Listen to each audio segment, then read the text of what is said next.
The FIA election. Rigging scandal December 12, 2025. The FIA presidential election. One name on the ballot. One vote, one outcome already decided. This isn't democracy. This is a coronation. Mohammed Ben Sulayem, the man who controls Formula One's rulebook, its controversies, its very soul, has done something unprecedented in motorsport history. He's rigged an election so perfectly that no one can run against him. Not through votes, not through campaigns, through a loophole so obscure, so calculated, that 3 candidates who dared to challenge him were eliminated before their names could even appear on the ballot. But now, the French courts are coming. And what happens next could destroy the FIA from the inside out. How do you rig an election in plain sight? And what happens when the system finally fights back?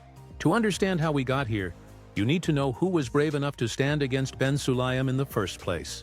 3 names, 3 threats, 3 people who believed the FIA could do better. Tim Mayer, American motorsport veteran with 15 years as a Formula One race steward. He'd worked senior leadership in IndyCar IMSA, the American Le Mans Series. When he announced his candidacy, he didn't hold back. The FIA is suffering from a corrosive concentration of power and an illusion of integrity, he said. This wasn't personal, Mayer insisted. It was about saving the organization from itself. Laura Villas, 28 years old, a former racing driver, and the first ever female candidate for FIA president. She'd competed in Formula 3, Formula 4, and currently races in the Ligier European Series. At first glance, she seemed like the outsider, but her message resonated. The FIA needed transparency, democracy, and a new generation of leadership. Vagini Philipot, a Belgian journalist who entered the race in early October. Realistically, he never stood a chance, but his presence proved something crucial. There was a growing movement against Ben Sulayem's grip on power. For months, it looked like the FIA would finally have a real election, a debate, a choice. But that was just the illusion, because what happened next changed everything. The process to become FIA president isn't simple. You can't just put your name on a ballot and hope for the best. There are stages, requirements, deadlines designed to test your legitimacy. First, candidates had to select 7 future vice presidents of sport and submit themselves as World Motorsport Council candidates. The deadline, September 19th. Then came the presidential list, a detailed document naming your prospective vice presidents, one from each of the FIA's 6 global regions. The deadline, October 24th. And this is where the story gets dark. Ben Sulayem found his weapon hidden inside the FIA's own rulebook. The presidential list requires 1 vice president from each of the FIA's 6 global regions: Europe, Asia-Pacific, Middle East and North Africa, Africa, North America, and South America. But here's the trap. The World Motorsport Council list contained only 1 candidate deemed eligible from South America: Fabiana Ecclestone. Yes, wife of former F1 boss Bernie Ecclestone. And she's already on Ben Sulayem's team. That means no other candidate could name a vice president from South America, which means no other candidate could submit a valid presidential list, which means no one else could enter the election. Checkmate. Mayer, Villas, Philipot, all 3 eliminated. Not by votes, not by scandal, by a technicality so precise it could only have been engineered. With no opposition, Mohammed Ben Sulayem would be re-elected on December 12th without a single rival on the ballot. But the story doesn't end there. The FIA's own statutes say the organization must respect the highest standards of governance, transparency, and democracy, including anti-corruption functions and procedures. They require neutrality in the election process, equal treatment between candidates. That's not what happened here. Laura Villas refused to accept elimination by bureaucratic manipulation. She launched legal action through the French courts, where the FIA is headquartered, challenging the entire election process. Her legal summons demands the suspension of the December 12th election until a ruling is made. A court hearing was scheduled for November 10th. In her statement to BBC Sport, Villas didn't mince words.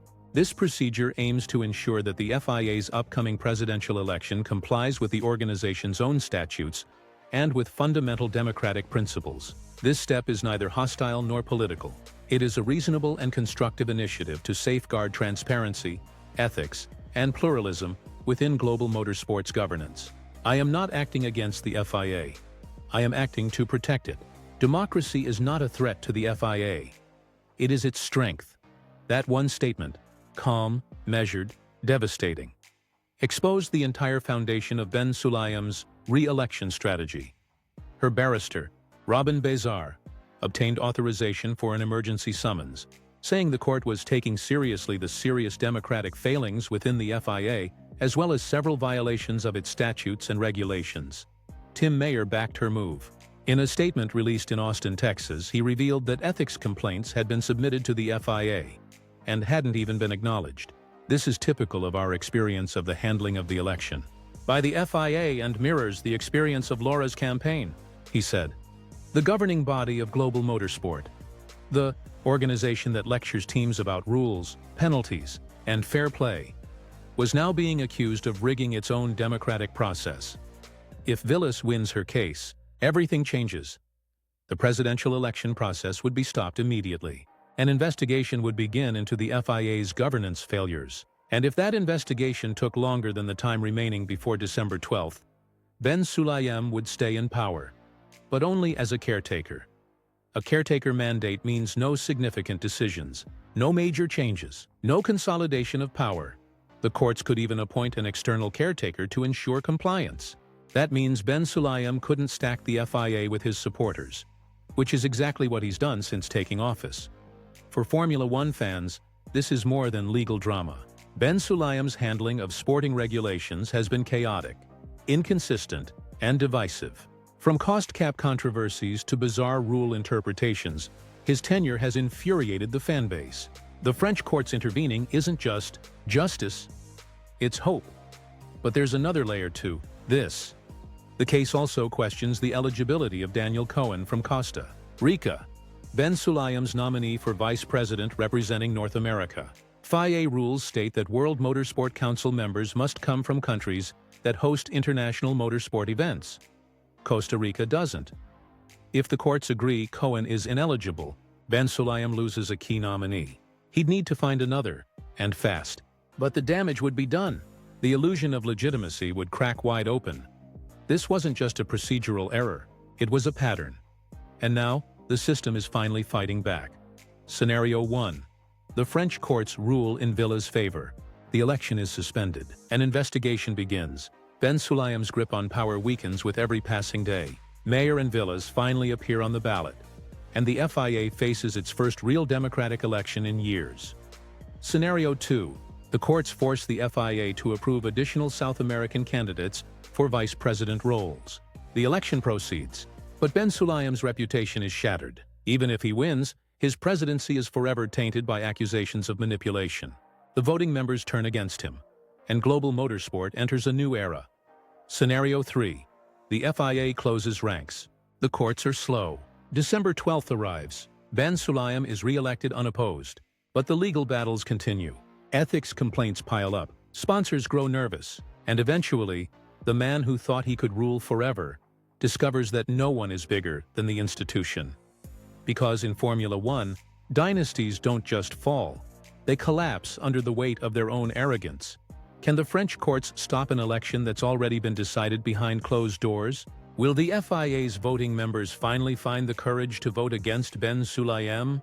Or will loyalty outweigh democracy? And if the system is this broken at the top, what does that mean for the integrity of the sport we love? One thing's certain. December 12th isn't just an election date anymore. It's a reckoning. If you made it this far, you already know. This isn't about Formula One politics. It's about power, control, and what happens when someone believes they're untouchable. So tell me, can democracy survive when the referee rewrites the rules?